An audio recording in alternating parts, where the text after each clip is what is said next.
keeping the static clear somehow. I've been a seeker since day one, with a pocket full of doubt and a red sun. Coley, WEBER, voice so clear. Maya, STARFIRE, bring that near. Unite the ones who feel too deep. Wake that fire, raise it up from sleep. Coley UFO, beam me up. Beam me up. Maya, STARFIRE, light it up. Light it up. SNX, we rise as one. Truth dream, here we come. Coley UFO, Maya, STARFIRE, light it up. Coley WEBER, aka Coley UFO. Hot supreme when the questions flow. Experiencer with a steady hand, pointing souls to the promised land. Maya, STARFIRE, healer in flame. Master energy calling your name. Impact glow in the midnight air. Take that journey if you dare. Coley WEBER, vision clear. SNX uniting year by year. Maya, STARFIRE, spark and guide. Open the door and step inside. UFO, beam me up. Beam me up. Maya, STARFIRE, light it up. Light it up. SNX, we rise as one. Truth dream, here we come. Maya, STARFIRE, light it up. Beyond disclosure, we keep it real. Heart to heart, that's the deal. Seekers gather, names in flight. One true path in the neon night.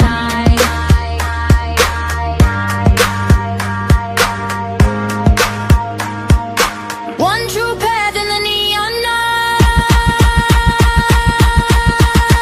Coley UFO, beam me up.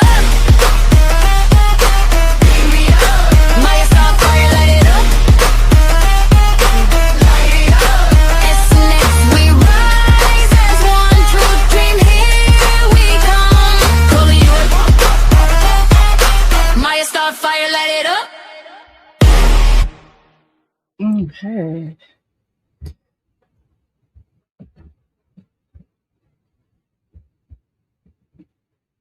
Hello, everybody, and welcome back to another episode of SNX Radio. I'm Coley, also known as Coley UFO, and it's great to see everybody here tonight. It just popped up with the chat, so I wanted to start off and first thank T-Bone. Thank you so much for the super chat and kicking it off. And yeah, Aggie's great. If you guys do not know Aggie, you definitely will tonight. And he's amazing. I want to go through really quick. Pops, if you guys don't know, Pops, he's got the cryptid, Gary Spike's cryptid panel. Let me get this straight. Second and fourth Monday, we added a day. It's been so great and so popular that we added a day on there. So yes, and he's also doing the disclosure desk with me. So, and we have Dano, I believe, tomorrow. So that will be a lot of fun. So I just want to say, GC, great to see you. Moon at noon, always a pleasure.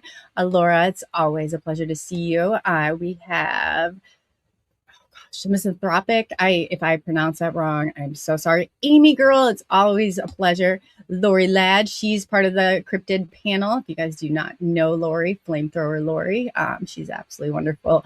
We have Bigfoot Dwarf is in the house. BFD, if you have not subscribed to his channel, definitely go over and do so. He's got some amazing stuff over there. Cindy, Bigfoot fans, she is also a part of the panel. It is a great panel. I encourage you, if you haven't seen it, definitely go back and check them out. They're a great crew. Skitter, welcome. Larry, it's great to see you. We got Martha, welcome. Oh, Martha, it's nice to see you. You're Cindy's friend. So yes, I heard a little bit about that. So definitely be in touch. T-Bone, always a pleasure. T-Bone, I've known T-Bone back from the Spaced Out Radio days after hours. Those were some fun times, definitely fun times. Andrew, he just did a disclosure desk. If you do not know Andrew Gnome Trucking, definitely go and check out his episode that he did. It was a lot of fun. We had, I just keep thinking of the lot lizards. I don't know. But it was definitely a fun show. And I know I saw more people in here. I think we got two Larry. I think we got Larry one. There's like 3 or 4 Larrys. So it's always great to see everybody. Steamboat, good to see you. And we've got We got Valspard, I think if I pronounce that wrong. Kurt W75 is in the house. Great to see you. And Vale, always a pleasure. So nice that you're here. And let me see. I hate going through it and then missing anybody. Too, like I said, tomorrow we have we're going to do the disclosure desk, and we have Dano, I think, coming on. And so that will be a lot of fun. I just want to make sure that I did not miss anybody. So anybody who's tuning in, welcome. We are live on Facebook, YouTube, X, Instagram, and Rumble. So it's always fun. Today, we have Aggie. If you do not know who he is, I'll give you just a little bit about him. If you've not heard, he definitely go over to Broadcast Team Alpha. He's got that show that he does. It's absolutely wonderful. He is an aviator, author of Spiritual Science, and explorer of the universal consciousness, time travel, and ET realities. So definitely join us for a mind-expanding journey into the Unlock the Universe disclosure through consciousness, UFO researcher, and cosmic explorer. He's done about everything. He's very well to do. So we definitely share the aviation part and his passion for disclosure. He's really I said he's always, how do I put it? I said you're ahead of your time. You're definitely ahead of your time. So without further ado, I'm going to bring Aggie on, and he can tell you exactly who he is, what he does, and why he does it. Welcome back to the show, Aggie. Hello, hello, hello. You know, 3 hellos is better than 1, so hello, hello, hello. 3 hellos is always better than 1. You always bring such energy when you come. I really appreciate that about you. And I was trying to find the right words for cutting edge, leading edge, but you really are ahead of your time. And a lot of this stuff you've been exploring and kind of laying out the groundwork for many of us. So that's very much appreciated.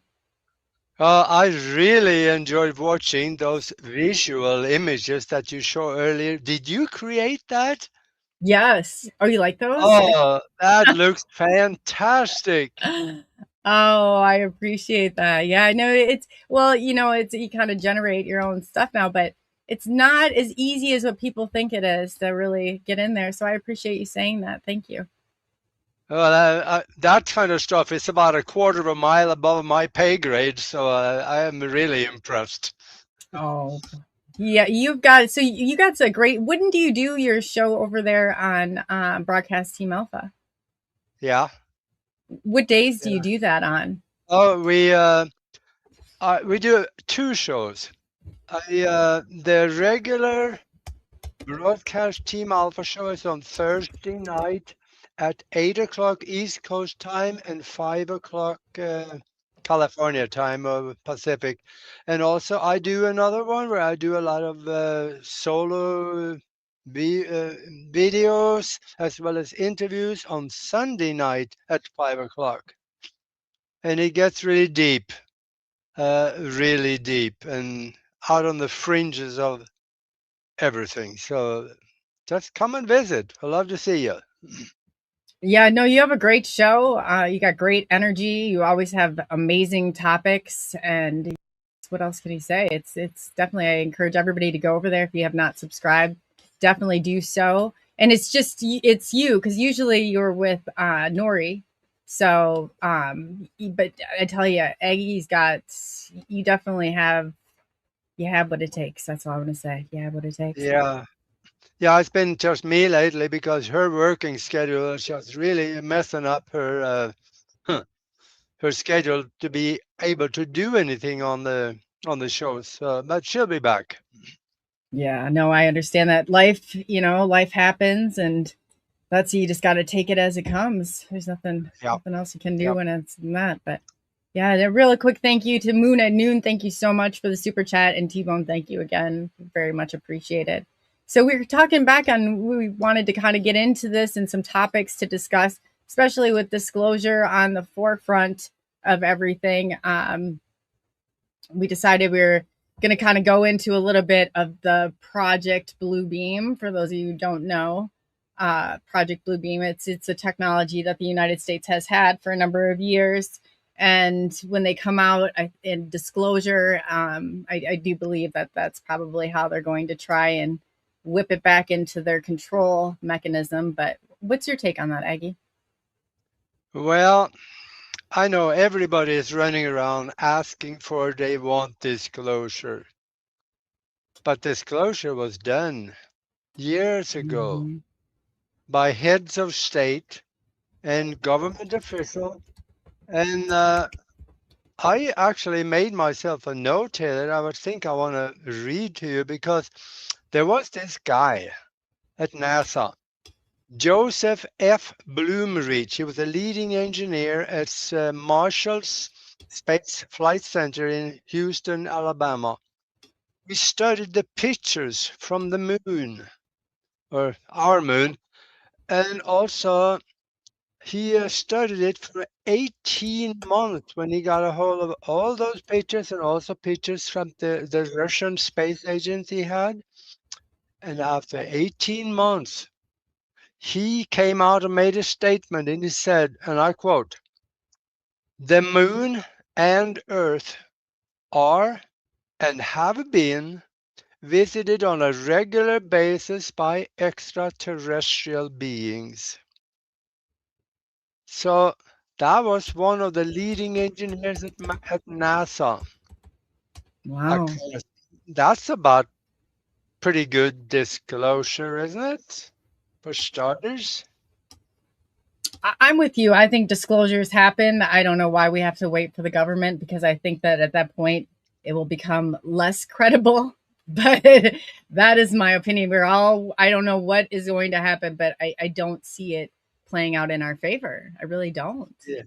Yeah. Don't make that mistake and mention the word government and credibility in the same sentence. It just doesn't mix. No, that's what I said. I said, when they come out and do that, I think we'll become less credible, not more credible. It just that's the way it feels with everything that's been going on. Yeah, they're feeding us just scraps right now, and but the Russians, they know because they were told on TV by the president. Because this was back from when Medvedev was the president of Russia, I think about 10 years, several years ago. And he was doing an interview in Moscow. And after the interview, he stepped down from the podium. And the interviewer asked him, "What can you tell us about UFOs and the extraterrestrial presence?" And he answered, and he says, "Oh, yeah." He says, "When we take office," he says, "we get this dossier, which is just a file. And in there, it explains what the UFOs are, where they come from, and about the extraterrestrials here, and that we are talking to them." Oh yeah. And the lady that interviewed him, when she got back to the cutting room, we're going to put together a news clip on that. They thought it was so good. They ran it live on Russian TV. So the Russians, they have had disclosure. Yes, and Stephen Bassett went over. He talked to President Putin. People don't realize that about that. He had gone over in some. So it's very much, even if you go into other countries like Ireland, and they're not waiting for disclosure. It's happened. It seems like it's really fixated on the United States, and it's just like I don't believe that to be true. Yeah. Another thing you can do also, you go to the FBI website. They have all kinds of stuff about UFOs on there, but they don't talk about it. So we keep asking for disclosure. Go to www.vault.fbi.gov/UFO. That is Vault, that's VAULT.FBI.gov/UFO. They have all kinds of documents about UFOs on there. Another thing that I think you have fun doing, back in I think it was 47 or so, the United States president, they had Eisenhower, he had a meeting with extraterrestrials that came here. In fact, twice. The first meeting, they just talked, and the extraterrestrials explained what they could help us with: getting rid of disease, getting rid of war, and a lot of technologies that would make our life better. The second time they came back, they actually signed a treaty with them. Google the Greada Treaty, GRIATA Treaty, and read about it. You'll find out that President Eisenhower sold us down the river, but to his credit, he didn't have a choice because he knew they were going to do what they asked him for anyway. They wanted to abduct our people and do medical experiments and harvest anything from skin samples to body parts, eggs, sperm, the many things they are harvesting from humans against their will. And Eisenhower knew they were going to do it anyway, so he agreed to it so he could get a little more insight in what they're doing. But Google that, Greada Treaty. That'll be an eyeful for you when you start reading about it. Yeah, that It's is a all, lot. There is a lot too. Laura Eisenhower, we'll talk about too.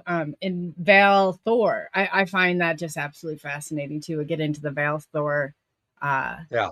stuff. That's definitely, there's a lot there. And I just want to thank Pops too for the super chat. Thank you so much. It's very much appreciated.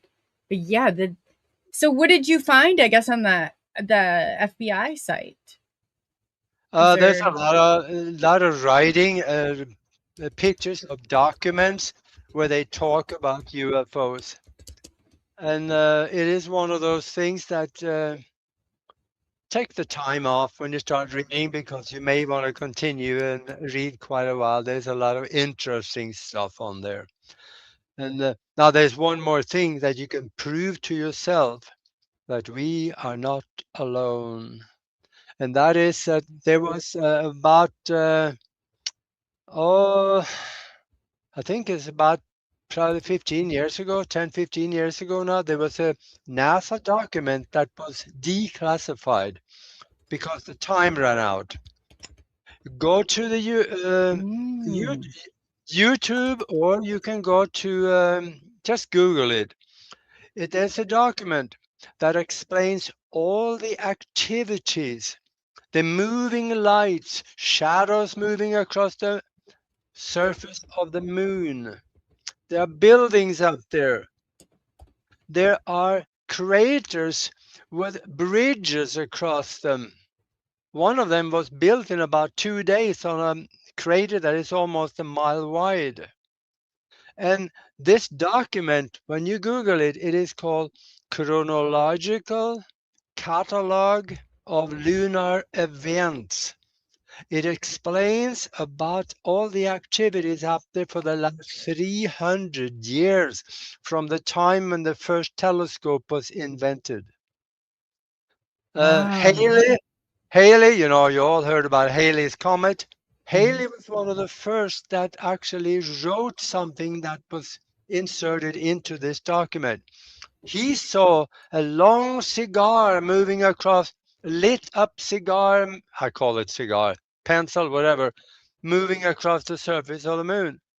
So, yeah, there is stuff up there, and it's not us. I agree with that 1000%. I just wanted to shout out to Amy. Thank you so much for the super chat. It's greatly appreciated. The moon, I said, I must have this amazing camera that my camera can get so close to the moon, it can get craters on there. It's like either this is not what they're saying this is, or it's, what's your take on it, I guess, on what are we really looking at when it's out there? Is space like they say it is? Is it something that's more placed up there like some people think? I mean, it was rusting at one point. They were reporting in the media. So Yeah, that's a good one. Get yourself a good telescope. I have one that magnifies 300 times, and you can count rocks on the moon, big rocks. And the thing is that you can see some of that stuff. Go to, they're a little expensive if you're going to get the good ones. I didn't. I got a cheap one. Go to, there's a China, a Timu. You can buy a telescope that magnifies 300 times for less than $100, about 100. oh, you're Uh, brave. And when it yeah. worked? Oh, it works excellent. So that's one thing that, and other thing too, where you can see a lot of UFOs yourself. Get your hands on a fourth generation night vision goggles. Mm. They can see higher up into the light specter than what our eyes can do. They can see out of our range of vision. And Art Bell did a show on this many years ago because he was at a conference somewhere and somebody came up to him and said, "Do you want to see some UFOs?" And of course, Art said, "Sure, I would." Said there was in the evening, there was dark outside. So they walked outside and he gave these binoculars to Art and he said, "Point it into the sky and look." And Art was floored. He said, with the fourth generation, you could see cigars moving across. You can see triangular ships moving across. There's points of light, round ones, goofy looking ones that is not, not even straight. There's a traffic jam up there outside of our field of vision. Oh And, yeah. you can find those. Art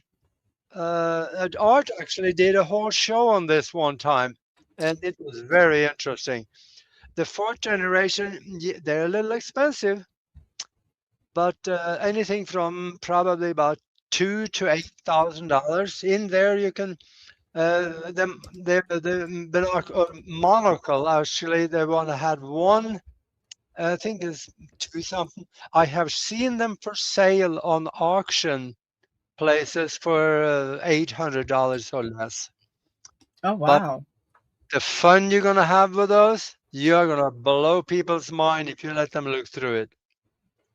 Another thing, I know this works because I read on it was an armed forces site on the internet. They had these fourth generation night vision goggles. They gave them to the soldiers in I think 2001, where they made the oil war and were trying to collect some money over in Iraq. Oh yeah. I had to say that, and I know. I was agreeing with you. I was like, oh yeah, for they gave sure. they gave this goggle to the soldiers, and they got all kinds of complaints because the soldiers came back and said, "This is strange. When I have the goggles on, I see people. I take the goggles off, they're not there anymore." Wow. It's So like that movie Alive. I mean, we're what can we see? Like less than 3% of the spectrum? I mean, that's that's not much. that's right. You wonder what lives in the other 97%, don't you? I do. I definitely do. Yeah. And we can That see is, some of it. I mean, some of us can see like obviously piercing that veil, but it's like it's never enough, you know? no, no. Yeah.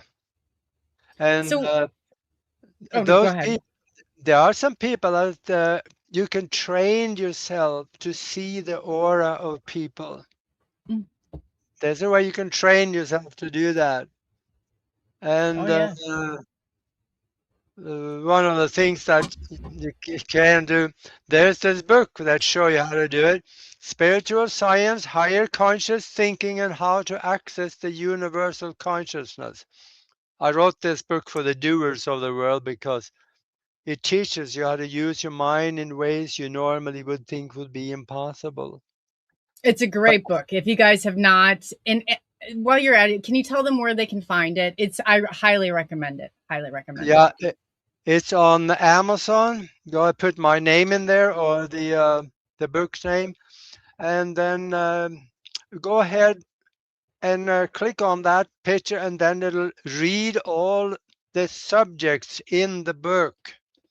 In fact, I have one in the back of the book. There is one section that teaches you time travel, Mm. because I have some very strange experiences. And in fact, if we go to Broadcast Team Alpha, which is Nori and my website, go into the picture gallery. I think it is page 15. In the middle of the page, there is 2 pictures.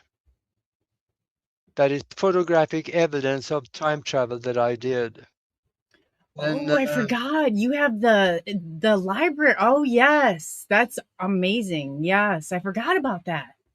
yeah, there is 117 pages of pictures that should not exist, but they do. I forgot that you had all that together. And two, I just posted your links on there. And David H is in the chat. He wanted to say hello to you. Oh, hey there. But yeah, definitely get over there and check it out. You've got, I forgot that you had that live. Oh yeah, that you've got some amazing stuff on there. I went through that one day and I was like, wow, the photographs that you had collected is unbelievable. Definitely, bravo to you for that. 117 pages will take you a while, so make sure you have some time. Yes, yeah, or bookmark it and definitely come back. I mean, there's so much to go through, but so much evidence, and we need more things like that. We need, more resources like that. Yeah, but while you are on Broadcast Team Alpha on YouTube, go and search for a video documentary that Nori and I did many years ago. I think about 5 years ago. It's called The Moon Pictures. And there you see what's on the moon. 2-mile long cigar-shaped craft crashed, laying upside down in the crater. Clear, you can see it. It's a ship. You can see buildings up there. You can see people walking up there. You can see several places. There are 2 different pictures of pyramids on the moon. And on the documentary, Nori asked a question. She says, "You don't build pyramids in spacesuits, do you?" Right, right. And so when you see the pictures of the people, they're not in spacesuits, are they? Yeah, because there is air up there and they don't want to tell us that. Why is that? What's with the deal? Why do they have to lie about everything? Because that's what they do. Once you start telling a little bit of truth, people ask, well, if this is true, this other subject it's connected to this one. That must be a lie too then. And then it start expanding on. If they keep everything covered with a big lie, they feel safe, because there was the head of the CIA under Ronald Reagan. He said, there was in an interview, either that or after the interview, but he is recorded saying, when we wake up one day and find that everything the American people believe is false, we know our disinformation program is working. That's a part of the awakening, the painful awakening process is coming to that point. I said, I can't even automatically have it in the category of truth. I have to, it's process of elimination before I put it. I'm going to assume everything, and that's where it took me to really get up, and because it's like, oh my gosh, your mind, like it's a mind bender. It hurts, it aches, growing pains are real, and You know, it's just all a part of the process. Yeah. And then there was one guy, he wasn't even, he was not even a whistleblower. Somebody from the FBI I saw in an interview, he said, yeah, they were talking about flat Earth.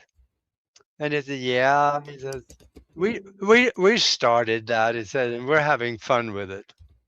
Mm. Yeah, I bet they're having a heyday because everything, it all boils down to a duality. It really does. Oh, well, we could have this moon landing, but we have to, you know, it's just like it continuously is something. I feel like, you know, they've got to throw it in the wrench in there. How discernment, definitely discernment. Yeah. When you were going into before about seeing auras and seeing, I grew up seeing auras. How I know how I shift. Can you kind of go into that? There's a few people in chat that have had near death experiences that are able to see auras. Yeah, I was able to do that on occasion in the past. I have not even tried for years. I don't know. You got to practice that also in order to be good at it. But there, once you start raising your consciousness, these things become available to you. And there are techniques like having sharing a spot on. This is one thing that somebody told me, and I tried it, and it seemed to work for me at least a couple of times. Put a dark spot on the wall, and then move your eyes over a little bit and see the dark spot move over, because it is recorded on the retina. And then we can stare at a person until the outline of the person is really just totally solid. The longer you stare, the more it's going to start expanding a little bit on you and maybe get a little color around it. So if you look fleetingly at someone, you know, you can't more normally see that. And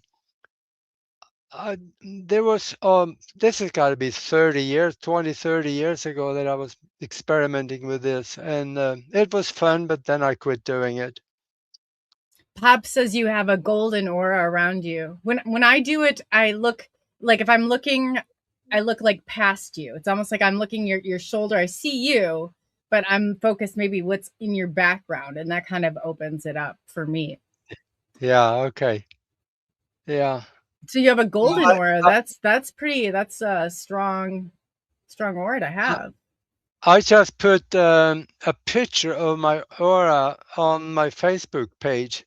It is big, just stand out like this around me. It was taken with it's a Carillion photo. That was a Russian that created that camera, a Carillion camera that can see higher up into the light spectrum, and they will be able to see auras. Yeah, they seem to change too around people. Like sometimes, you know, they'll layer in colors. It's what's your take on like what that means? Is it feel like it's kind of Oh, like a mood ring at times, you know? yeah. And it changes with the kind of brainwave patterns you are putting out. If you're thinking of something love, something wonderful, you can maintain a higher color like white, greenish. Green has to do with good health and things like that. But there's also a way that you can lower the vibration and anger, then it can start turning red on you. Red is a really low color that shows either that's either anger or a form of it can be part of the aura that is red. That could indicate there's a disease or illness there. Also, sexual desire will turn it red. So it affects the mind affects the aura very much. Yeah, it really does. It really does. And sometimes you see it as shining, you know, it's and then I didn't know if it was maybe my vision, but you're right. It's probably the thoughts on how people are, Yeah. that frequency that they're definitely, I can see that. I remember back then I was experimenting with it, and I have on my Facebook page, a little down there, probably further, maybe at least a year back. I have two pictures next. One of the one with a white aura and one with a total red aura, because I experimented with it. I induced those really low frequency thoughts, and by golly, the aura turned red. So it can be manipulated. Definitely. Andrew Rollins, he'd like to know, he said he heard a guest on another show say that these beings are spawned to change dimensions. You seem to be knowledgeable. He said, have you heard of this? And what is your thoughts on the matter? Three beings, these beings, okay. I imagine that there are some extraterrestrials that come here that do not belong in this vibration, this reality. According to a smoking gun document on the FBI website, they say that we know the extraterrestrials are coming here, but they are mostly interdimensional. So, yeah, they're here. Yeah, I definitely think there's something here that's, like you said, that's not supposed to be here. That's Yeah, doing some damage. yeah, Right now, that's it seems to be like everything is, we're at and I'm not sure if you've ever heard of the prophecy or the 9 of the coming year of the 26 and 27 and the frequency changes. But that seems to be what it's all about right now. Oh, okay. I think it's the 6th or 7th of this month. There's supposed to be a big change. I don't know what the change is going to be, but there's a change. There's a change coming. So maybe watch for something interesting to happen on the 6th or the 7th. Of this month? Yeah. Oh, Lord, we don't have much time, do we? No. You think it's going to be big enough to shake the planet, or? According to my source, yeah, it would. But we'll see. We will see. Yeah, so I think you were the first one to pose the question to me, and I've since then taken it and posed it to many other people. Like, when you go out, if you go outside your house tomorrow and you look up in the sky and there's a bunch of craft outside your house, what are you going to do? How are you going to respond? And I remember thinking and taking a step back and thinking about it, and I thought, I'm going back in and I'm picking up my phone and I'm going to call everybody and tell them not to panic, okay? Because if they can't handle it, they just need to go back in and turn their TV on, like you said, pull those blankets up on over your head and let the rest of us handle it. Because that's what I worry about, is what will have the response of other people. Yeah, I guess we could go there. This is a very sensitive issue. It's called Project Bluebeam. It is a UN-sanctioned government and CIA program. They started talking about, this is one of the things we need to do. They start talking about it way back in the 1950s or 60s.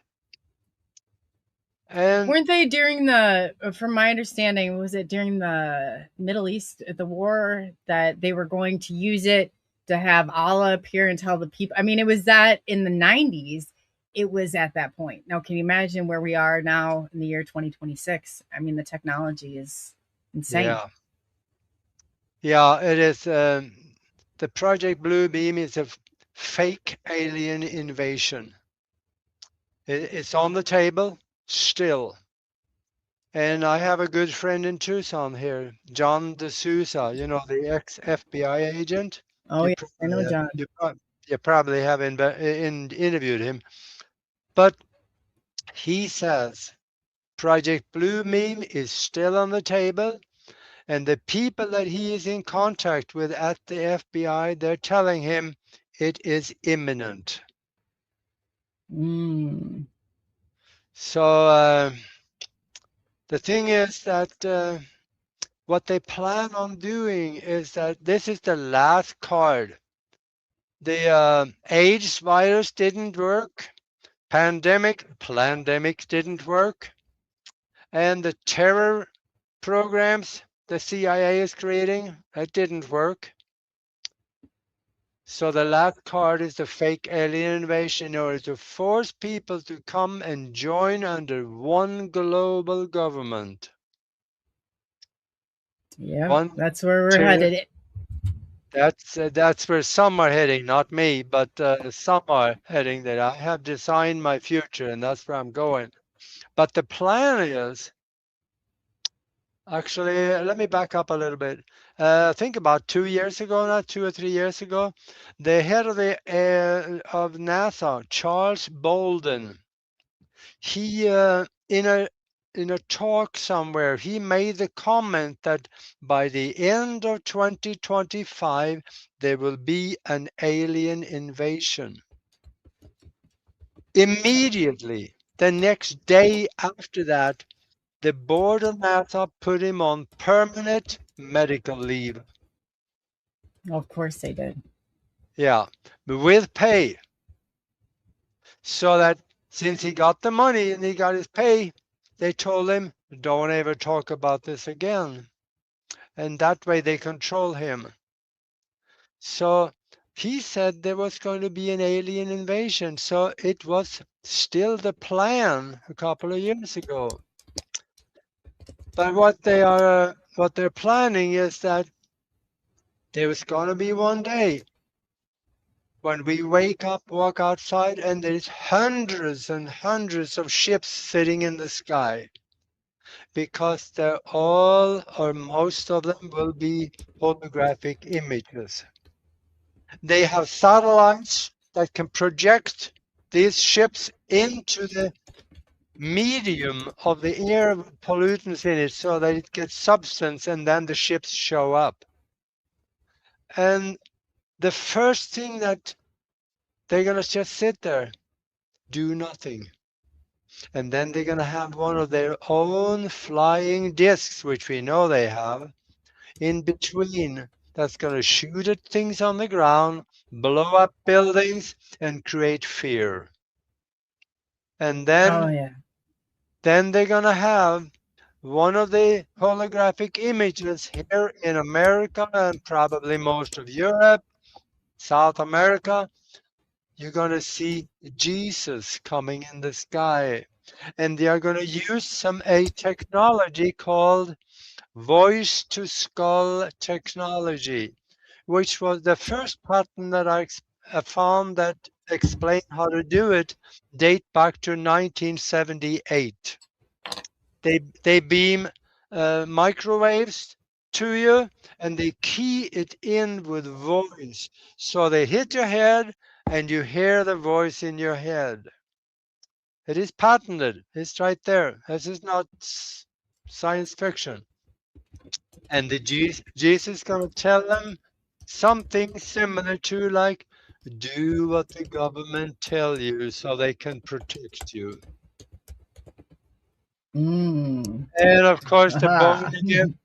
the fanatical Christians and the born again Christian, they don't know much, so they're going to believe that. And they're going to say, okay, we're going to listen to the government. And then they sign off, they get the mark of the beast, which they probably already have. And then under one world government, they're going to be happy.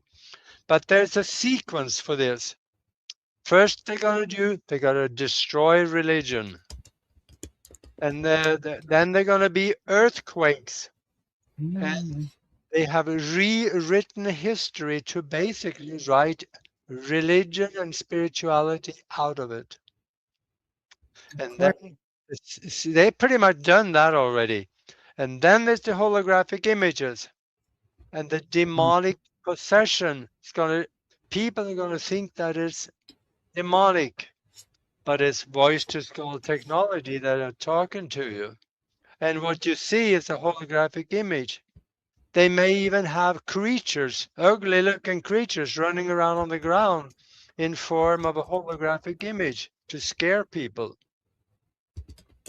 And Yeah. then there'll be telepathic and electronic communication, two-way communication with whoever's talking to you through the microwaves. I know people that Yeah. going back in the military, wouldn't keep anything plugged in because for that reason right there. Yeah. This technology was used in Iraq during the last war because there are Arabs that say, we heard Allah talking to us, told us to give ourselves up. So they used it. Yeah. And it's so hard because this is so spiritual in so many ways. It's not just, explained by modern science or whatever, however you want to put it. And that's exactly the first thing they try and cut out of this is the spirituality part. That's right. But what they want is they're going to control their life, people's lives, control the economy. They're doing that in China right now. If they catch you standing on a street corner talking with a friend, talking negative about the government, there's microphones and cameras everywhere. They catch all of it and they dock you with points on your social calendar. Your social credit score, yeah. You won't even be going to a vending machine at that rate, for sure. That's right. They shut you off from TV. You can't travel anymore, and that is what they want for us here. And they're making a play on it, so it better say no digital anything. At that point, I mean, the way that it is, I can't even believe nobody will be making everything that you're doing right now is going to catch up with you. It's all being tracked and monitored. So you don't think, cash apps and things like that are going to do the damage they're going to do. Well, just wait. Today is preparing you for the future. Absolutely right. We got to educate ourselves because when things happen, it's too late to educate yourself because the trap has thrown shut. Yeah. And if we've learned anything, they do it quick and it's going to be overwhelming. It's just like when they locked us down, it's going to happen and you're not going to have time, but you have time. I shouldn't say you're not going to, you won't feel like you have time, but I encourage everybody to stop, think, don't just react. Yeah. Now, the thing is that we must never forget who we are. We're not just, when you go into the bathroom and look in the mirror, what you see is not you. That is the perceived holographic image of your spiritual essence. So what you see in the mirror is basically nothing, though it is very convincing. We must remember that we are spiritual beings having a physical experience, and a spiritual being actually in form of light has unimaginable creative capability. You can create things out of seemingly nothing. In fact, we do that all the time on our mastermind that we're doing on Nori and I created that thing about 5 years ago, and we're still doing it.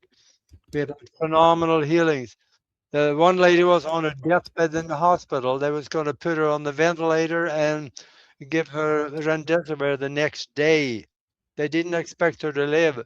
We wrapped our mind around her, and we visualized her walking out of the hospital.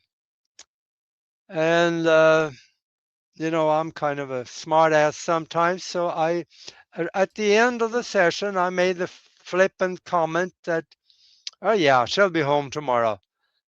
And the day after, in the late afternoon, her husband called me and he said, my wife is home.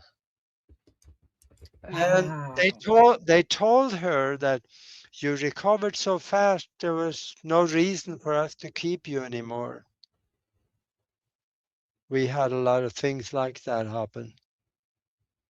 In I fact, remember when all that was good. That was a couple years ago, wasn't that? Or no, it's yeah, I remember you talking about it. That's amazing. And that's a yeah, power that we have right there. Never forget that's who you are. that's right. And in fact, last Sunday, or this most recent Sunday, there was a good friend of mine here in Tucson. She was in a really bad. She thought she was gonna die, and she uh, she came to the mastermind, and we wrapped our mastermind around her, and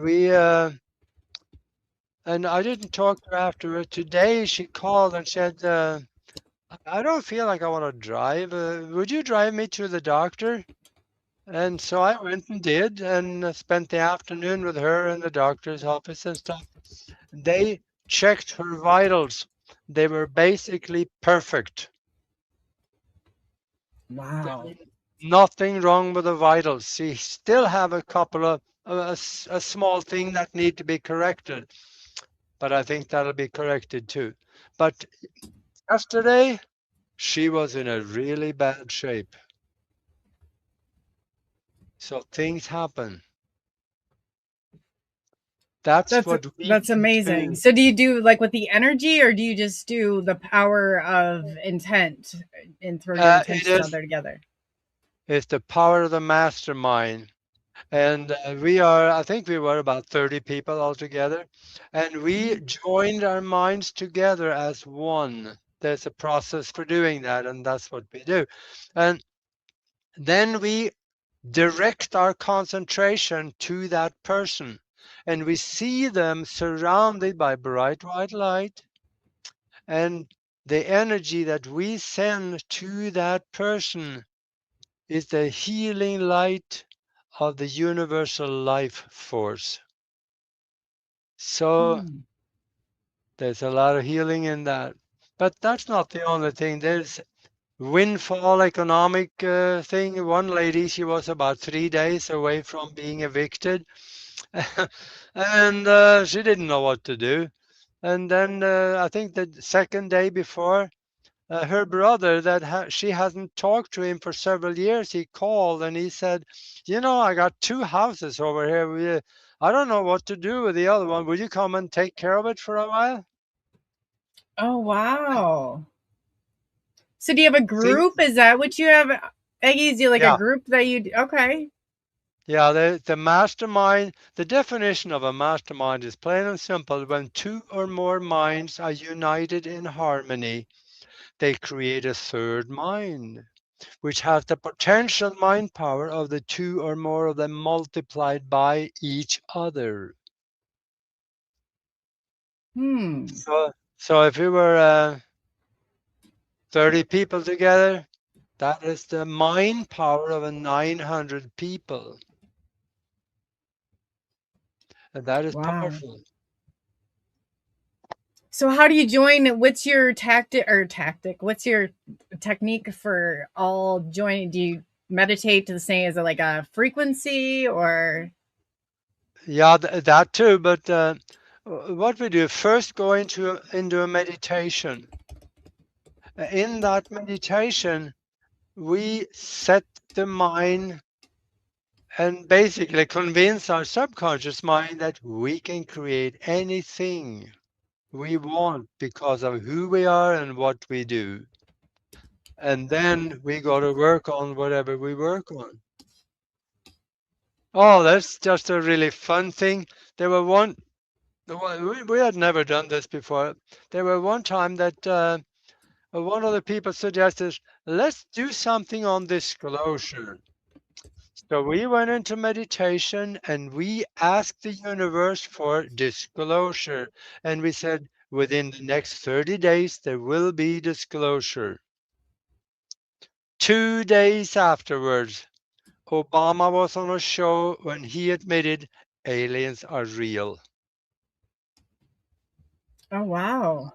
I don't know if we did that or not, but coincidences keep happening all the time. How many coincidences do you have to have in? I don't believe in coincidences. Yeah, there you go. I'm with you. I said if it's coincidental, we just don't know it well enough. Yeah. What's your thought? Since you're doing this, I have, and people are like, with AI, everything's, and I was one of those, we're past the point of no return, and then I started really thinking about it, and I was like, what if we did, instead of an invasion, what if we did an inversion? And what I mean by that is that, as we talk about this stuff, when we close it, even if we don't necessarily believe it to be true, we create a different reality. Because I really think that we're fueling the one that we have. I really do. I think it's going to get weirder and it's going to get weirder and it's going to get weirder because we're going there and collectively making it stranger. Oh yeah. It's gonna get weird. Yeah.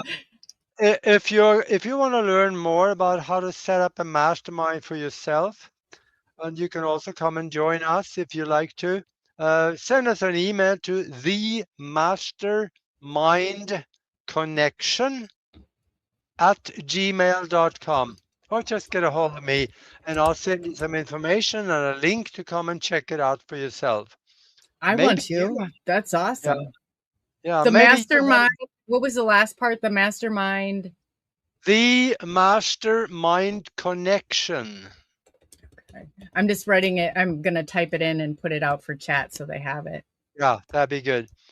And if you want to learn how to do it on your own, you can create a little mastermind by yourself in your family. Let's say there's 4 people in a family. That's a good mastermind.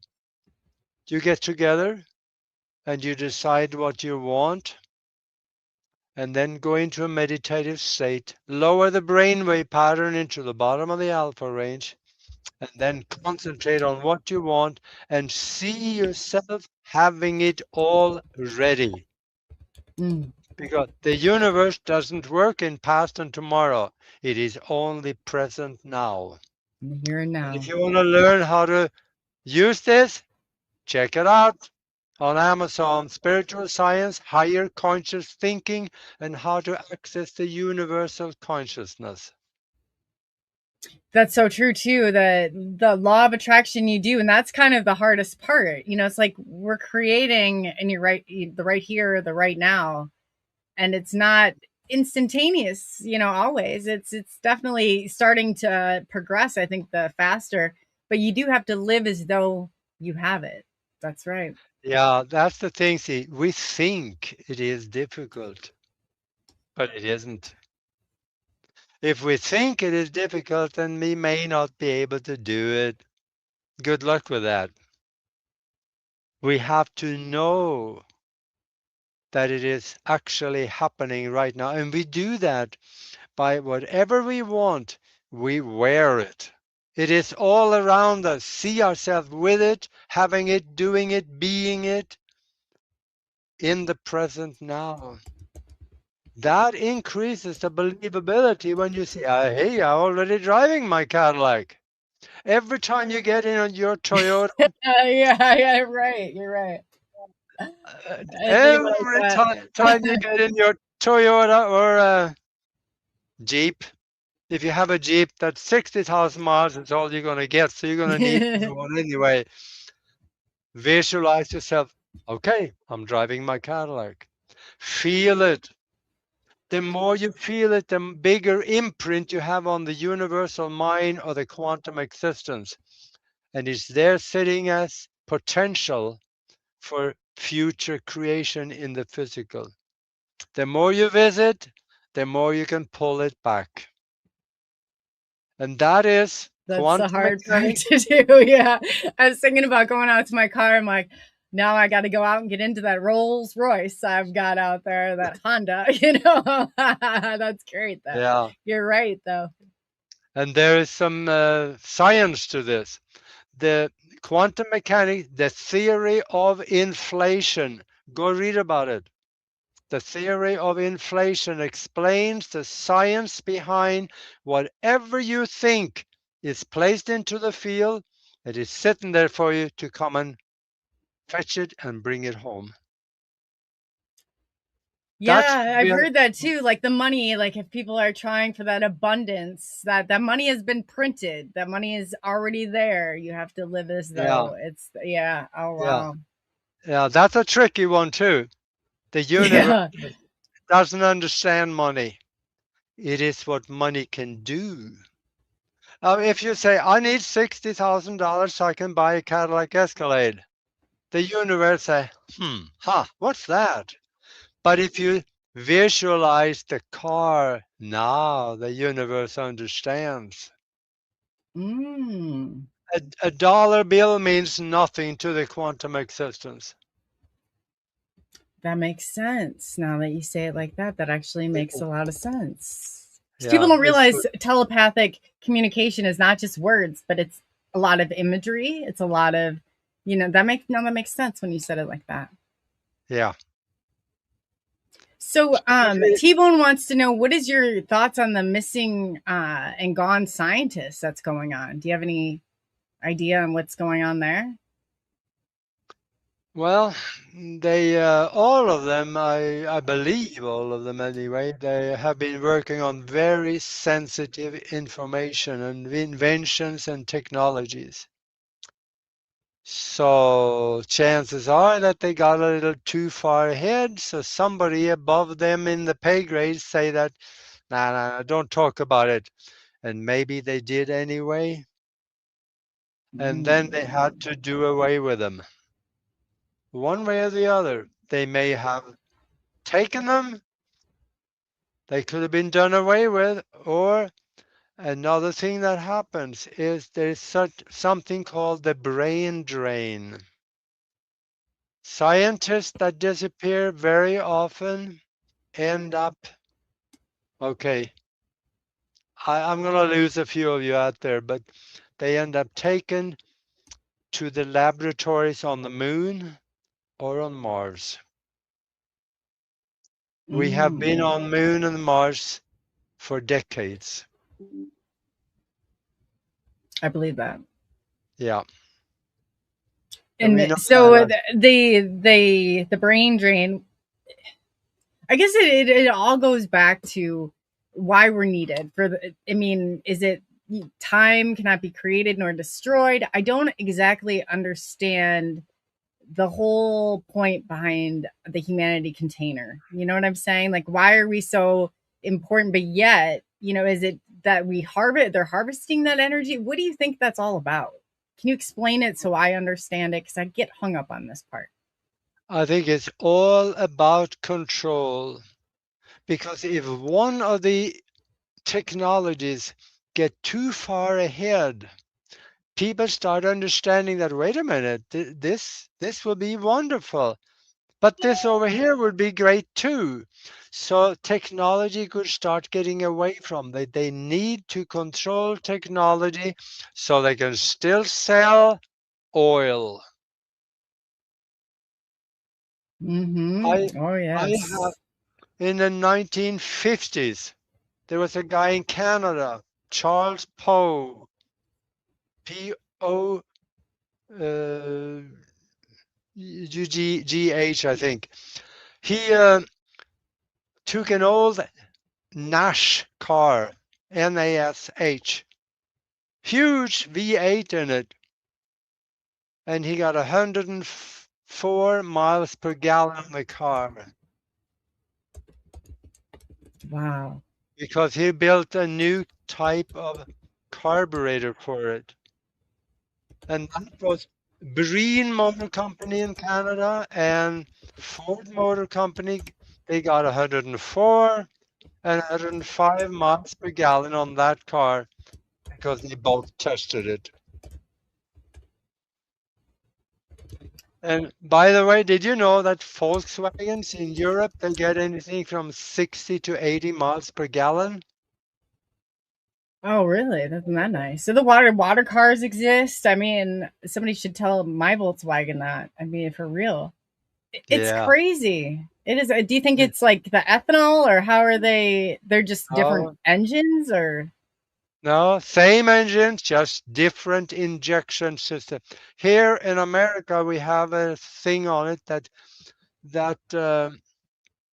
there's a name for it. It's called a disruptor that they put on it that actually clumps the water droplet coming into the burning chamber. And in Europe, they don't have that. You get more vapor, which makes a better burning. But, Americans, we're fat, dumb, and happy over here. We're okay if we get 40 miles per gallon, so that's okay.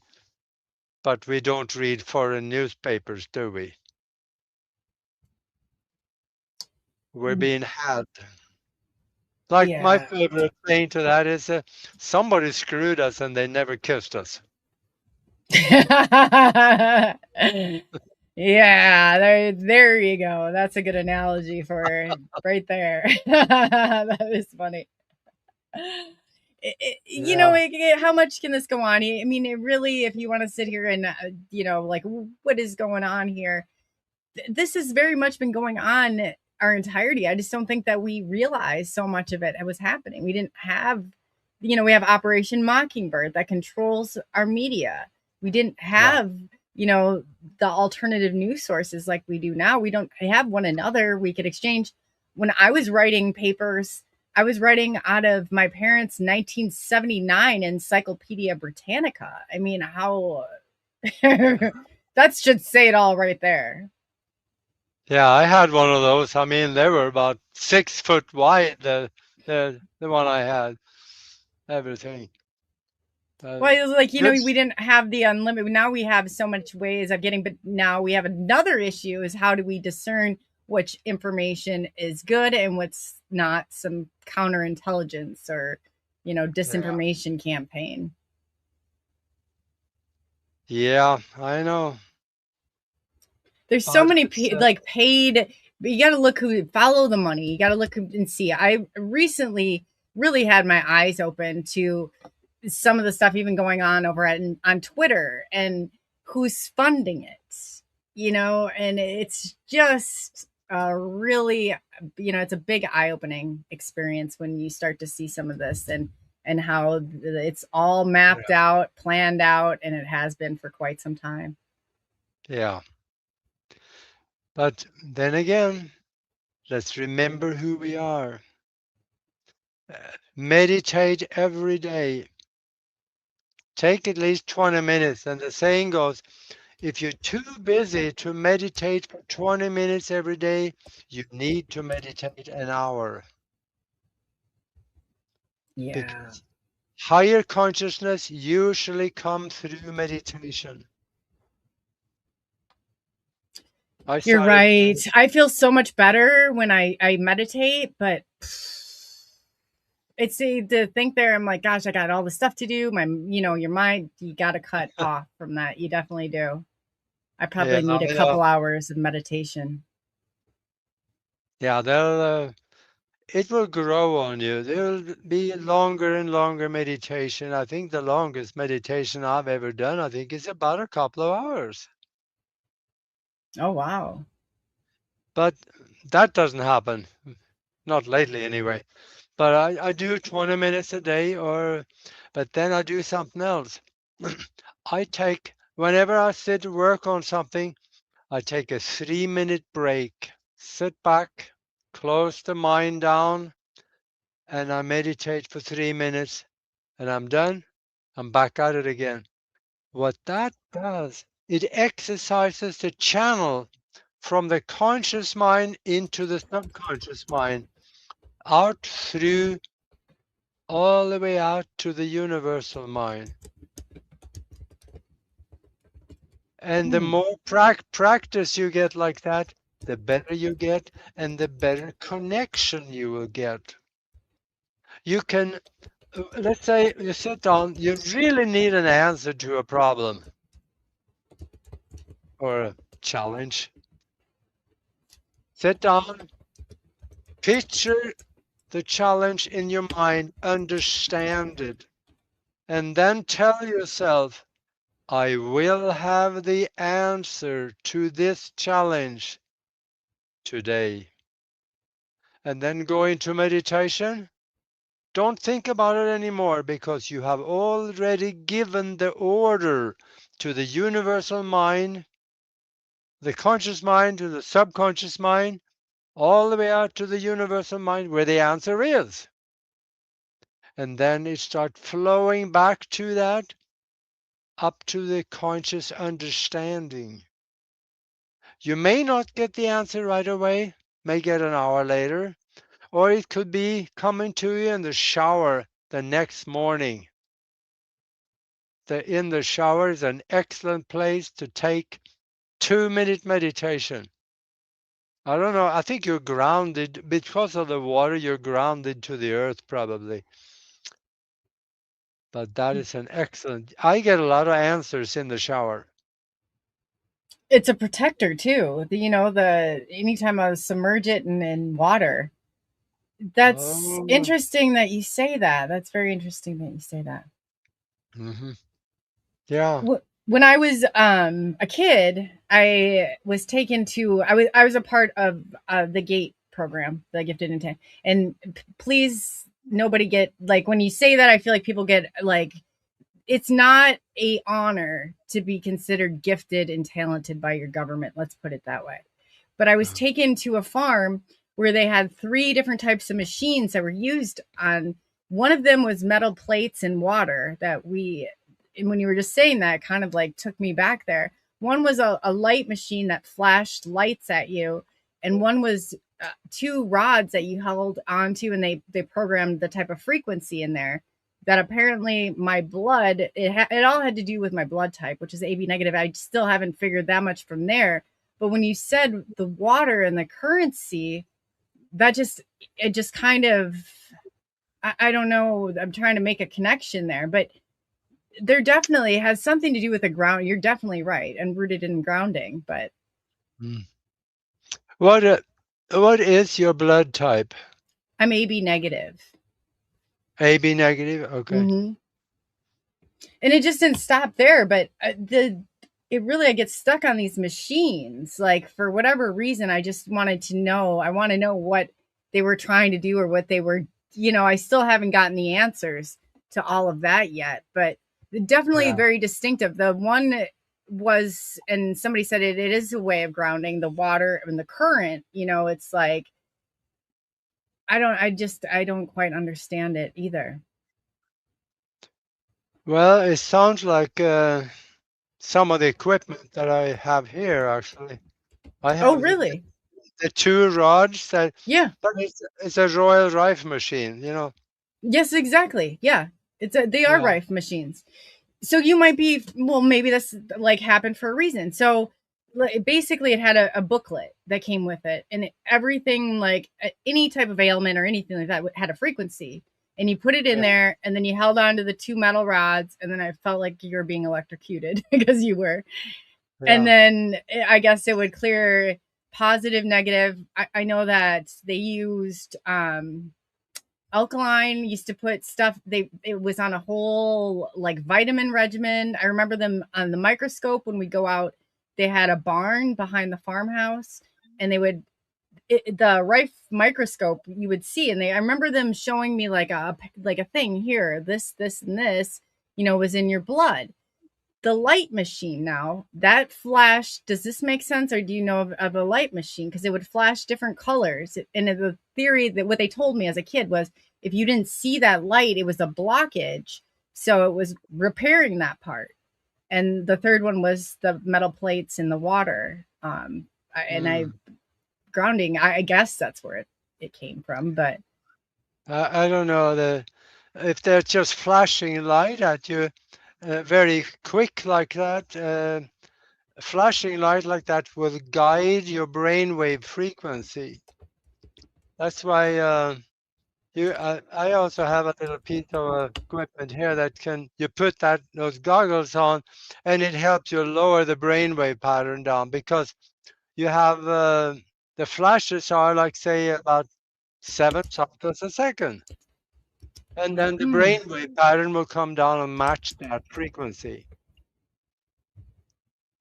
So what do you think, like something like the three of them would be okay? So then after that, we went into MRIs, and it was in the 90s, it been about 95, when they had the metallic dye, I'm gonna go, it's like just during a certain period of time they used it. And I happened to be a part of that. Yeah. What do you think it's all about? What do you think? Do you know much about the GATE program, about what they were doing and the frequency? So much of it is just kind of started. They're just starting to shed light on some of it, but I don't believe what they're giving. Thank you. Yes, Standing Stones, you're right. Yeah, some of the technologies, or most of the technologies that the government have, is that's above my pay grade too. Yeah, it's you never know with the government. It really puts a bad taste in your mouth though when you're Yeah. a part of stuff like that, and it just and it always was a divider. It's always a divider. I think people would hear that like, oh, the gift. Nobody in your right mind, by the government of the United States of America, do you ever want to be on their radar as a gifted Yeah. and talented? It's not working well in your favor at all. Mm-mm. Yeah. Yeah, we just gotta stay aware. And I hear that there will come a day not long from now when there will be a split in the timeline. In the meantime, we have to design our timeline, because this is I was sitting in the living room of a billionaire in the Midwest one time, and he told me the best way to predict the future is to create it. And that stuck with me, because we can actually create the future before we have to live it. And we create on the basis of what we are doing right now, building something that will last into the future, and also visualizing the outcome. So, what we do, we sit down, we decide what we want. If you really want to learn about this, go to the book about spiritual science. I go into detail about how to create your future before you have to live it. And it's been working pretty well. I have created some amazing things. But you know what you want in detail and concept. And then take that bubble you created and place it in the future at, let's say, a New Year's party, where you see yourself standing around with friends toasting the success of what you created. And then go back and forth to that New Year's party all the time. Then you lay down attractor strings to it. Those attractor strings are made of light. They're tiny, tiny, small, thin strings that goes from your consciousness, your body here, to that New Year's party. And now when you go back and forth, you get drawn up that timeline, bringing you to the New Year's party. And in the meantime, you do everything you can to help make it happen. Even if there's something that is so far outside of what you thought you could create, people will come out of nowhere and join you. People will knowledge about how to do certain things that will help you to do it. I've seen it happen all the time. This Yeah, is you're what right. this is what billionaires do. I wrote a book. It's right here on the shelf up there. Universal Success Principles and How Billionaires Think. If you're in business, like to be in business, or like to have a better life, you need to read that book. So you create the future before you have to live it, and it's not hard to do. All you need to do is to have a little imagination and also start learning a few things that will create a floor of understanding or a base for something to be built later on. A lot of Yeah. time that's if you got nothing, you start with education. How do I do something like this? Start studying it. And once you start studying, you learn more and say, okay, yeah, I can do that. And you go this. Now you got one thing done, and then you can do that. Now you got several things done. You're on your way. Wow. So you're saying you save you open that space. You might not have a way there yet, but you live there, and then you construct your path to that It place. it constructs it. Yes, Okay. Huh. it really does. That makes Because sense. That makes sense. the universe will go to work for you. Mm, that makes sense in some See, way. that's what we do in the mastermind. We found the language that the universe is able to understand. If we use that language, it's not English, it's not German, not even Norwegian, I'm sorry to say, and not Chinese, luckily. Nobody can read. It is not one of words at all. It is a language of visualized images, emotion, intention, love, gratitude for already having it now. Those things are the language of the universe, and they understand it, and they will get in the game with you, help you create what you are visualizing. Wow. I could really go into this in the book over there. I explain that very well. And in fact, for people that buy the book, you'll have access to me perfectly. I am totally available if you have questions going through it.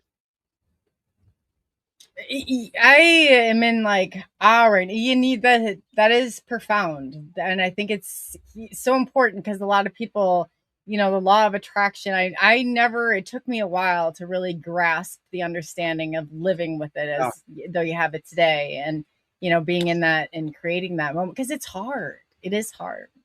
And I remember I was talking to I think it was one of our guests, Phil Graham, and he wrote or he was co-producer of Playing God. He called out the democide in the UK for like 50 years. I mean, like, oh gosh, Phil, I don't know how you made it through that. But he talks a lot about that, about waiting Yeah. and keeping that cool, not letting your emotions become dysregulated and really keeping the cool. Like, that was Yeah. very important also. Yeah. Because that's Yeah. with that energy too. What are some of your techniques to keep that energy from, I guess, escaping? Or I don't know, I short circuit sometimes. The electrical, I have to go and reset the circuit breaker if I get too worked up over stuff. But I've learned that locking it in is a good technique to use to keep that energy. What are some of your ways that you do, I guess, with Well, energy regulation?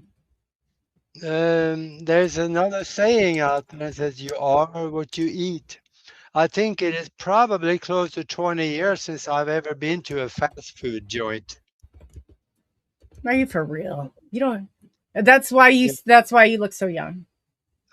Well, that's another subject. Man, oh man, is that another subject? Because there is a way to reverse the aging process. And in the book, I explain on how to do that.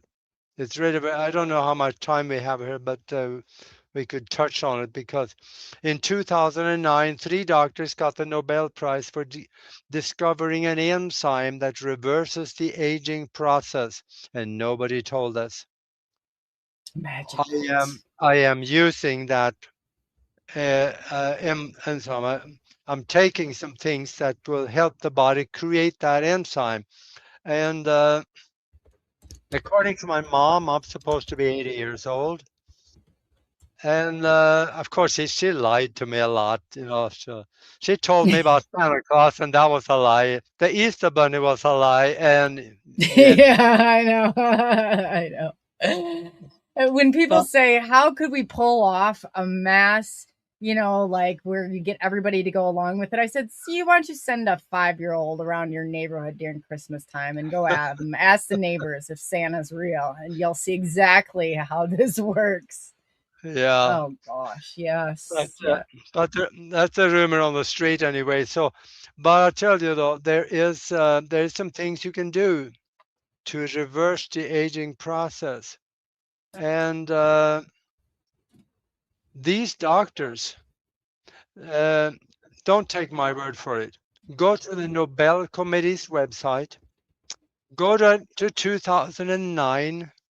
Scroll down again to medical submissions and read the papers.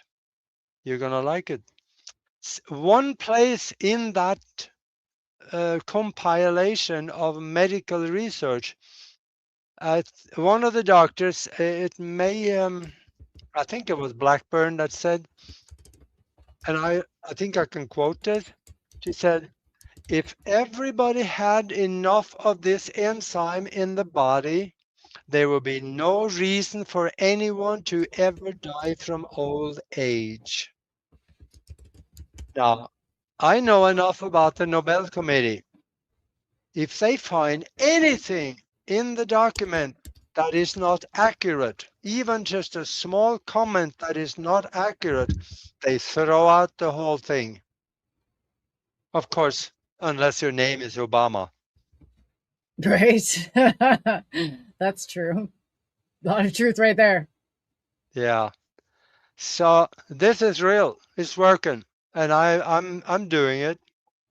And I think that, of course, I'm doing other things too. So, I've never really been sick in my life, except for some well-deserved hangovers in my misspent youth. They, Oh boy, they were, those brutal I days. was, but it is real and it's working. And I talk about it in the book quite a bit. I explain what I do. If there's a little bit of time, I can give people a little bit of an idea. There is 2 things that I recommend. 3 things now, actually. One of them is that I don't really recommend because there's questions about it. There is a product, a pharmaceutical, is called TA-65. They say that it will lengthen the telomeres at the end of the chromosome that will help you keep the cells healthy. Science know what causes aging and death. It is the shortening of the telomeres at the end of the chromosomes inside of every cell of your body.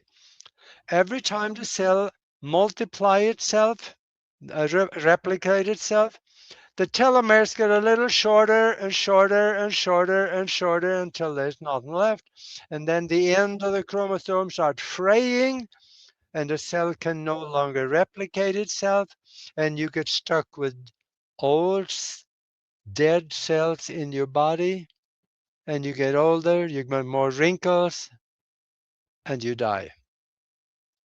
Now, there's a way that the body can create this enzyme on its own.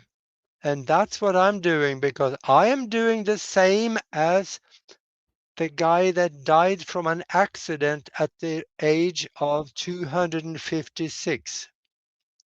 Li Xingyuan. The government verified his age on 2 different occasions, possibly 3, I'm not sure. And I also found some other old people. There was a farmer in in Iraq, I think. He died from, he was 172 when he died. So there's quite a few old people out there, but they don't live like we do. No. I'm doing like Li Xing Yu, and I eat herbs.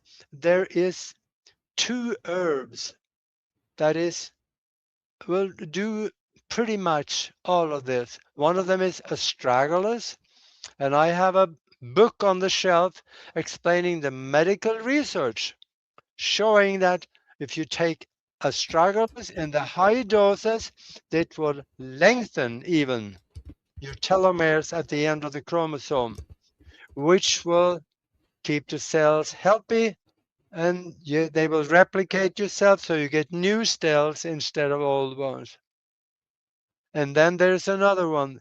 It's called the immortality herb in China. It's called the Jiaogulan herb. And I take that too. Right now I ran out, so I'm not taking it here for the last week or so, but I'm gonna get some more. Where do Because you get it from? I mean, like, is it something everybody can order, or does somebody yeah, reputable place that? you can find it. A lot of herb stores have it. I get it from pipingrock.com. It's a big, huge herb store on the East Coast, and because they're so big, they buy such large volumes so they can lower the price. It's the best price that I have found, and it's excellent quality. And also, last Sunday, I did an interview with a lady from Norway. She also have a product that I don't even remember. I did some research on it, and that works also. You go to Broadcast Team Alpha and go in and watch the last show, and you'll see the products that she talked about. I'm gonna test that out too. They also had hey, for you bald guys out there, this is something for you. She also have a product that'll regrow your hair, and that's something for me because I got a bald spot up here. Well, we would never be able to tell. You've got more hair. I mean, really, realistically, the men, I guess you just kind of thought it was Yeah, a part of the aging process, but yeah, yeah, things happen. things happen. They do happen. But I'd say because you literally started to reverse it, if my memory standing me Yeah, correctly. Like, yeah. that's amazing. I have a picture of myself from 10 years ago, about 10. Yeah, and I was starting to look a little ragged. Had a lot of crow's feet, and I had a lot of gray hair and wrinkles and stuff. You don't see much gray hair anymore, and That's also, natural. yeah, yeah, and also a lot of the wrinkles has gone away, and I know I'm doing something right. Heck yeah. Yeah. You're you mean that's natural? You don't have to, nothing to. That's No, great. no, no. This is this is this is mine. I yeah. Yeah, You go, Aggie, because I'm telling you that, man. If I didn't have to go to see that, once a month, I tell you, I blame it on the Irish roots, is what I blame it on. But if I can somehow wrap this back up and turn back time, that would be exciting. I mean, yeah, that would be great. Because it really is. I mean, it's just like I think too, that mindset, like, we buy into it, we're creating it. It's like age, and I'm seeing more. It's like I'll run into people my age and I'm like, dang, like, I hope, yeah, it's been a little rough on some people, but it's, I think a lot of it too is how I'm such a young at heart person. I don't feel like I'll ever yeah. age. Yeah, you're about 29, aren't you? Yeah.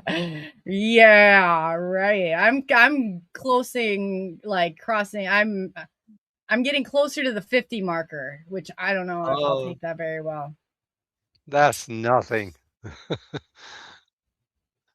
You know, I don't know. It feels like, and I sit there and I've done that for so many years where I'm like, you know, every time, like the 40s, oh my gosh, my best years had passed, or my 30s, I cried when I left the 30s, you know, and I'm like, here I am wasting time reflecting back at how great that is. I'll be doing this at 50 and at 60 too.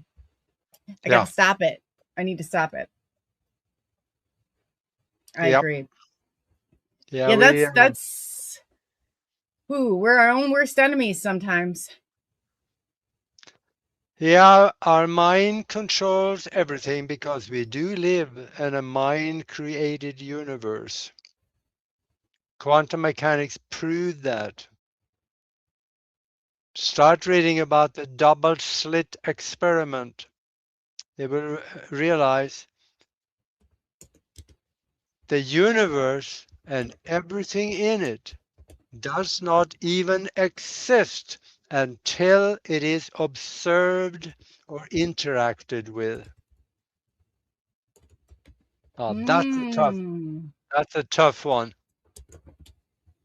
That's hard to wrap your mind around. It's like, if we're not interacting with it, you know, is it occurring? Is it really happening? I mean, that's interesting. Yeah, but there is a lot of this quantum theories or the theoretical physicists are coming out saying there is nothing here.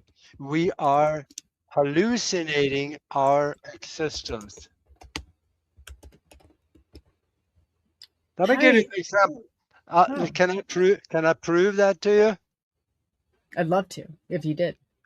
Okay, I'm a hypnotist. If I put you in a soft chair and talk to you for 10 minutes, or maybe 5, depends on how easy you are to get down, I put you under deep hypnosis. I move you way down into the theta range of brainwave pattern, where you actually lose everything. You don't know anything what is going on. Hmm. You have no awareness of me or anything around you. And I tell you that when I snap my finger and bring you back out, you will see an elephant standing next to you. I don't care if you are on the 34th floor of an apartment building, that elephant will be there. But there's a problem. I can't see the elephant because there is no elephant there. But you can smell him. You can hear him breathing. He is right there next to you. You reach out and touch the snout on the elephant and you can feel the rough skin. What happened to your real world right now? What happened? Hmm. It went away, didn't it? Yeah, I was envisioning the elephant in the room. Yeah. That's That interesting. can, that can be done. I go easy under hypnosis, and I vowed never to do it again after I was at the casino. And I literally, that's not the first time. I should have known better.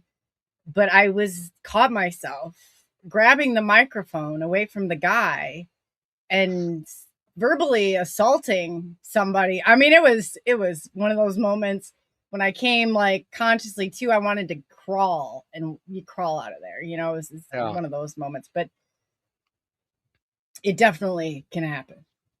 I Yeah. was shocked. I didn't think that I'd go under just like that. Yeah. Well, pretty much everybody can do that. It's something called rapid induction methods. And you can put somebody out under in about 3/4 of a second by doing that. That's all it takes. Because if you shock them and then tell them sleep in the middle of it all, then the mind goes blank. And then you talk to them, you tell you will remember nothing. You see nothing. You are deep sleep, deep sleep, deep sleep. And the way to do that is just simple.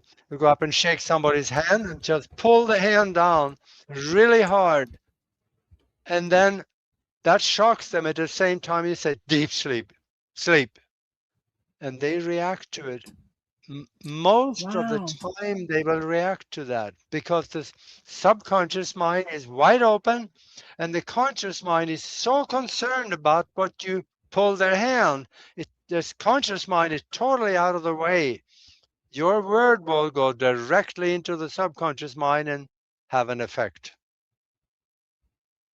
There's some psychology to this. Oh yeah. Yeah. Why do you think some people are I think it's alarming. I was alarmed by how quickly I was under. You know, compare I didn't think at first I was under and they're like, you won't be able to open your eyes. And I was like, and I couldn't open them. And I was like, all Yeah, right, what the hell's going on here? You know, what is yeah, going on? But yeah. it's like looking back, it's almost like watching something play out in front of you. I know at the point when I grabbed that guy's microphone, I thought, but I was watching. It was like almost like I was watching myself do this, and I thought, Hmm. oh God, what are you doing? You know, but it was too late. It was already done. But Yeah, that's how it felt, I guess. yeah. I think everybody out there should learn self-hypnosis. And if you want to learn how, go to broadcastteamalpha.com. Go and click on classes. I have a class in there on how to learn hypnosis and self-hypnosis. And it's so simple. I didn't say easy. It's simple. All you have to do is to go through it all so you have a good perspective on it. And then go practice the different steps. Find someone to practice on. Oh, that now this is getting interesting. Yeah. And I There we tell you, go. if you are in college or if you have kids in college, they really need to do this. You can get as close as you can to photographic memory by doing it. I also have That's there that's is interesting. on the Broadcast Team Alpha YouTube in the members section, I have some videos in there, repeating videos that will teach you how to reprogram your mind for success, falling asleep fast, or photographic memory. Well, I'm gonna have to get over there and look at this again. I thought that I had, you know, but I'm gonna have to refresh. You got a lot of great stuff over there. You do. Yeah, yeah. Thank you for that. I used that method when I was in flight school. When I came over from Europe, I had a language barrier too. Well, accent was one thing, but see, the American language is not English, and No. I learned I learned that real fast. But on the first test that I did, I just kind of barely scraped by. I had to get 70% in order to pass. And I don't know what I had. I think it was 72 or 74. So I barely scraped by. And I realized I have to use the sleep tape method that I already had perfected and used.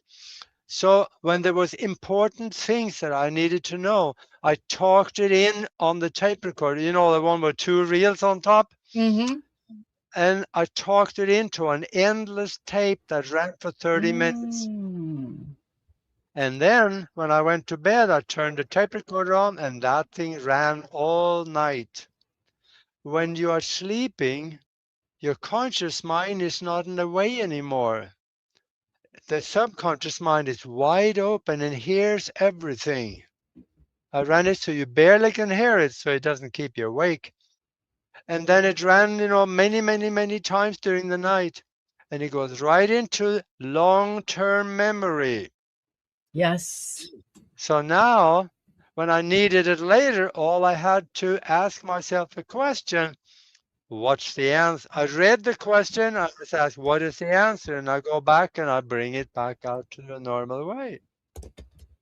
And You, people who don't realize the FAA exam, that everything's fair game. Like when I went in for I mean, everything is fair game out of them. I mean, like I couldn't believe it. And Yeah. you're right. After a certain period of time, it becomes, what we think is what we're consciously having to recall is automatic, shifts over into that automatic recall. Yeah. That's a great idea. And every test I did from there on was on the wall of honor, and that means over 90%. So that particular method of learning is excellent. If you're in college, learn how to do it. That's awesome. And yeah, for people, I always thought that was when I didn't understand, like you're going into a different country, they do it. Everything is the English, but like you said, it's not the American English that you're calling and reporting, but it's very Yeah. fascinating. I forgot, I didn't forget because you had a flight school, didn't you? Yeah. That's yeah. People don't realize I went to aviation school under my undergraduate degree, and it is intense. That is a lot of regulations, a lot of red tape to go through, and to have a flight school. Oof. I mean, Yeah. that's amazing. That's amazing. Yeah. Becoming a pilot is really demanding. Yeah. Do you It remember your is. first solo? Oh, yeah. Oh my god. I remember my flight instructor is like, "Your airplane, let's say, we taxi back." And I was like, "Where are you going?" Uh, And he's like, "No." And I'm like, "No, really, where are you going?" And those three yeah. touch and goes, I just thought, here goes nothing. I had no idea if I, but yeah, that takes a lot of courage. It does take a lot of courage. Your first Yeah. solo cross country. Oh my gosh. Yeah. I did a lot of teaching, and I have no idea how many times I chewed my nails down to the bone when they were out there by themselves. Oh my, I came back. I said, the porpoise effect. The first time I was doing a cross country solo, I went in and the runway was a lot more narrow and shorter than what I was used to. So I hit that ground, and you know how you go in automatically, your instinct is to pull back on the yoke. I luckily by the grace of God, I calmly pushed the yoke forward. I hit the differential braking and I came to a halt, and I was like this far off the edge of I didn't go over the edge of the runway, but if I had, the FAA it was horrible. I remember taxiing back in. I was just sweating. I was like profusely. I was like, "Oh my God." Yeah. I thought I'm going to walk out of this airplane. I'm leaving it. They can come pick it up. I'm done, but I went and I finished it. I'm glad I did, but oof, Yeah. Yeah. a lot There of is courage. a lot of stories. Yeah.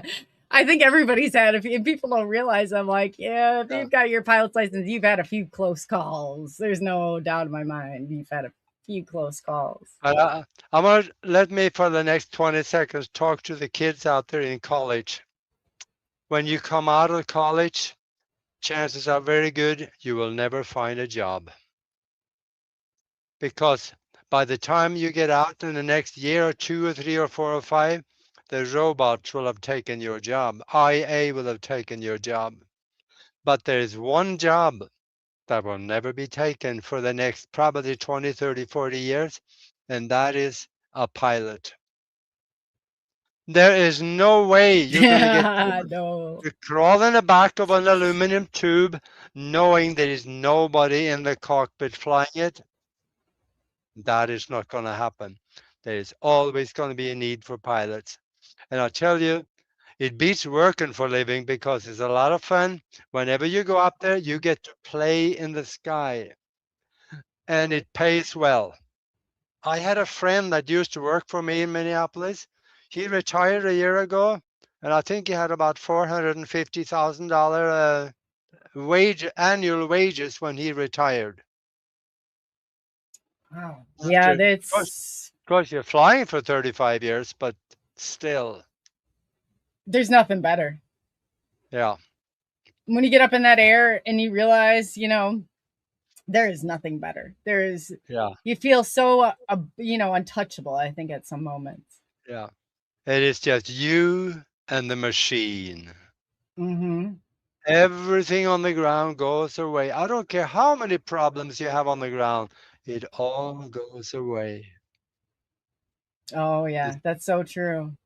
It's peaceful. It You is sit peaceful. there, wrap your ears around the engines and what's going on. Oh, Cat's tongue wants to know if you've had any near misses. Puffs. Okay. That'd be fun. Yeah, I said that they definitely. Um, have you had any near misses up in the air? Yeah. Yeah.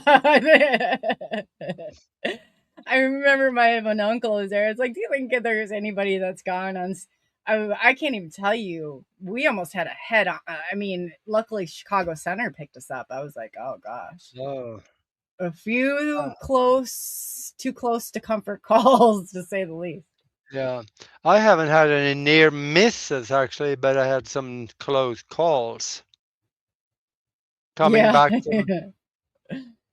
back from Nebraska one time in a single engine airplane going back to Minneapolis. I was on top of the clouds in a Mooney, and suddenly the engine stopped. Mm. And you know, when you have only one engine and that one stops, you become a glider. Yeah. Yeah. Pitch for There's a 70 knots. And yeah. Look for a place Yeah, to land. there's a place down there with your name on it, and you're gonna hit it. So I called air traffic control, told them what happened, and I said, "What is the closest airport?" They told me, gave me heading, and I heading straight for it. And I got below the clouds, and there was, I think it was Red Wing, Minnesota, and there was the airport right in front of me, Wow. just beyond range. I couldn't reach it.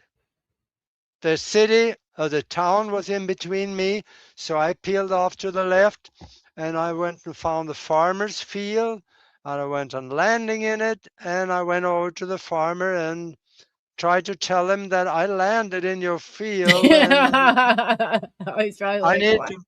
to borrow your phone and call home. Did he think you were lying? We had that happen not too far from here where a plane went down. Yeah. And it was okay, my partner came out and we picked me up and we looked at the airplane and then we flew some mechanics out, took the engine out, and we brought it back to the shop and our mechanics fixed it up so that they rebuilt it. So we took it back and it was okay. The FAA and the NTSB, did you have, I mean, that had to have been fun. Yeah, we filed a report on it, but the crank broke, so there was not much to write about. Well, that's good. That's good. When Yeah, that happens, I remember, because it becomes so automatic. Like when you're up there, my flight instructor would be like, okay, no engine, pull the engine. What are you going to do now? And it's like, yeah, okay, you go through that checklist enough times. It's just, but to actually have to land it, oh gosh, I would have been a little panicky, I think maybe. Were you sweating a little bit? Like, holy crap, here we yeah, go. yeah, yeah. That's awesome. I there was one I wanted there's one question that T-Bone had asked, and then I will let you go for the night. I know that it's going past. Well, actually, two, if you could real quickly.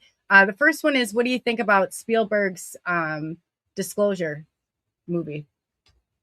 I first of all, I don't think it's out yet, is it?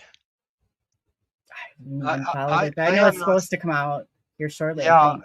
I haven't seen it, but I hear the rumor on the street is that it's going to be really good.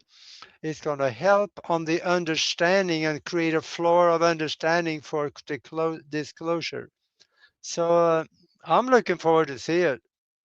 I Yeah, it'll guess be interesting to see what happens. it's going to be in the movie theaters, isn't it? Do they still have those? Yeah, we've got them Yeah, here. no, I'm joking. I'm joking. Yeah, it is supposed to. Now I've heard it was supposed to come out for a while. I don't know. Woo, if you're in the chat still, let us know because I know you kind of keep up on that. And Yeah. then two, what do you think of the ultra? This is the last one I have for you. The ultra terrestrial theory. Well, I know it's real. Depends on what it says. Ultra terrestrial. We often get that confused with extraterrestrial. There is a difference. Ultra-terrestrials, my understanding is that they are the interdimensionals coming here, coming from higher vibration, hopefully not from lower vibrations. But they're all here. They come and visit. And it's not going to be too many years before they'll be walking next to you down the street. And for some of them looks just like us, and you will never know the difference. I think right now, probably, don't you think they live among us? Yeah, they do. I think so too. I think so also. That's very interesting. Well, Aage, I really want to say thank you so much for coming on. And it's always, every time, my mind for days will be expanding in ways I didn't dream possible. But I really appreciate that you're doing this. I mean, you really have always, anybody I've ever talked to, and I forgot that you were from the Nebraska area. They've always said that you are ahead of your time, and you really are. You really are. We have a lot to learn from you, and I really appreciate it. Again, I'll go ahead and I'm going to post your social links in chat. Broadcast Team Alpha. You got great channel on YouTube, Broadcast Team Alpha, website, broadcastteamalpha.com. And definitely go and check out what you have some amazing stuff with the archives. You could go through for days. Yep. And buy yourself a Christmas present. Yes. In the book, definitely.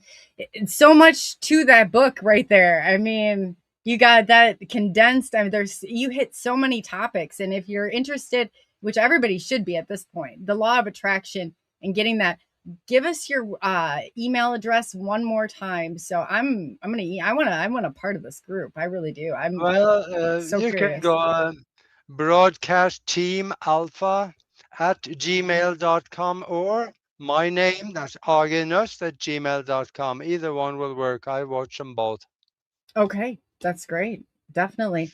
And then I wanted to say before you leave today, what would you like to leave the people with until the next time? Don't forget who you are. Start meditating and prove to yourself who you are. Because if you start meditating, you will get the message. It will come. And when that happens, your consciousness will rise to the level you have no idea of. And you start getting abilities you could not even imagine. That's awesome.